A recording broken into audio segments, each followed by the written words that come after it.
Amigos da Santa Cecília TV, estamos de volta, recebendo uma convidada especial, ela que é juíza da 6ª Vara Criminal, doutora Silvana Amineriz Rolo Pereira Borges. Acertei o nome, professora? Acertou. Ela também é professora de Direito Processual Penal da Unisanta, né, da nossa querida universidade. Professora Silvana vai falar um pouquinho da reforma do Código de Processo Penal, vai falar um pouquinho da lei de entorpecente, vai falar um pouquinho da sua atividade como professora. E eu já lhe perguntaria, professora, logo no início da nossa entrevista, essa questão da reforma do Código de Processo Penal. Se a senhora tem realmente já ciência dessas novas leis e se isso vai facilitar ou a priori, assim, no início, vai atrapalhar o andamento do cartório e do juiz, aí que tem já uma pauta já agendada, às vezes até para o ano que vem, né, professora? É verdade. O que nós temos hoje, né, o que nós tínhamos, né, é uma necessidade premente de modificação das disposições do Código de Processo Penal. Nós tínhamos temos, na verdade, um código que é de 1941, né, concebido sobre regras constitucionais completamente diversas das que temos hoje, e não preciso nem dizer que estava ultrapassado, como de fato está.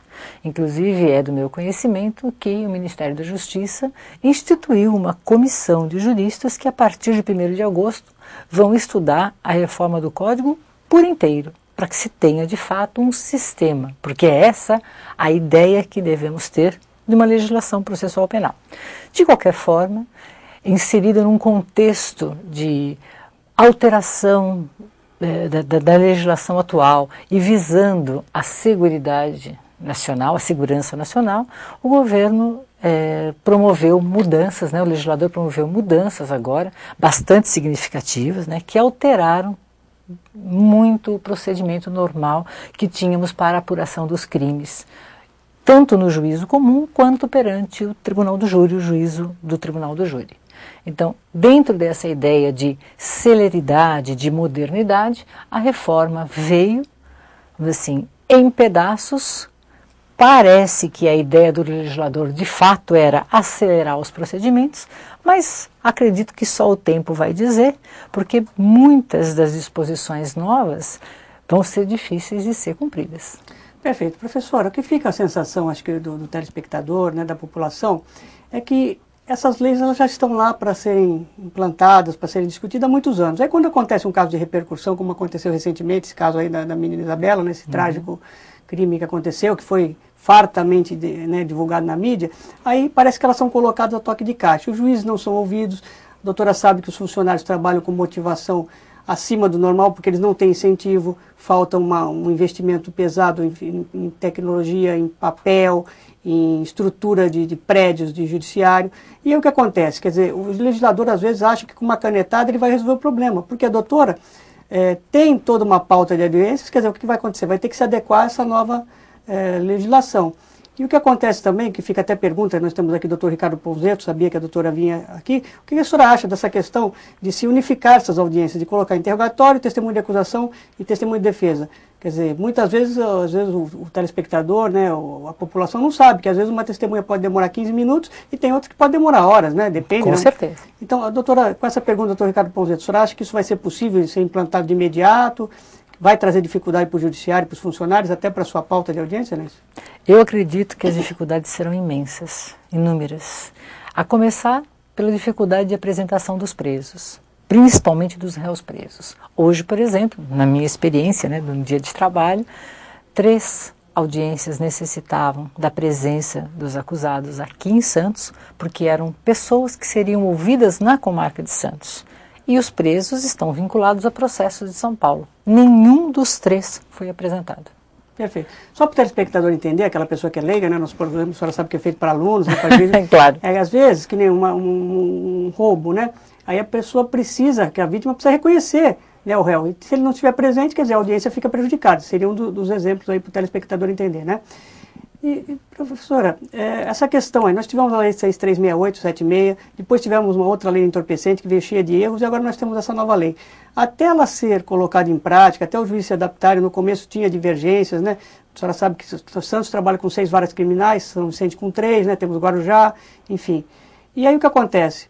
até a lei começar a entrar, né, no dia a dia do funcionário, né, que muitas vezes, às vezes não tem nenhum treinamento, quer dizer, a senhora sabe que a senhora trabalha às vezes com dificuldade com o cartório da Sexta Vara Criminal, que tem que ser enaltecido, né, um pessoal que trabalha com dedicação, mas muitos cartórios trabalham com os estagiários, pessoas novas e que acabam tendo que lidar com problemas do dia a dia de pessoas, né, coisas graves.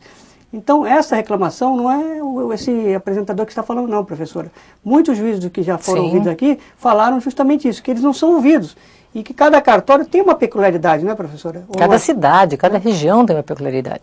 Na verdade, o legislador procura, com lei, resolver problemas que são muitas vezes materiais.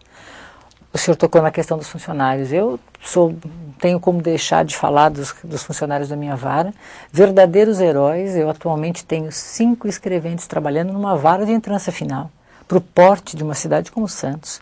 Então são pessoas que, como se diz, vestem ali mesmo a camisa, se esforçam ao extremo, estão à beira de um colapso, de cansaço, mas a gente tenta tocar o serviço público porque é essa a nossa função. Evidentemente que nem todos os lugares você consegue fazer isso, porque dependendo muito do número de processos, né? Então faltam condições materiais e com certeza não vai ser a lei que vai permitir isso. O novo procedimento agora adotado pela legislação, pela reforma processual penal, vai ser muito semelhante ao procedimento da lei de tóxicos, da lei de drogas atuais, né? Atual lei de drogas. Teremos uma audiência concentrada, com uma diferença porque aquele que é acusado será interrogado depois de ouvidas as testemunhas. Aí pergunto, e se uma das testemunhas importante faltar? A lei é clara, ela diz que a audiência não poderá ser redesignada, porque ela está contando que todos venham à audiência. Mas na minha experiência do dia a dia, o senhor como advogado bem sabe disso, e todos os advogados que lidam no foro criminal sabem disso. É muito comum a ausência de testemunhas. É bem verdade, é bom que se avise que a lei nova prevê para as testemunhas faltantes multas de 1 a 10 salários mínimos, se não houver justificativa para essa ausência.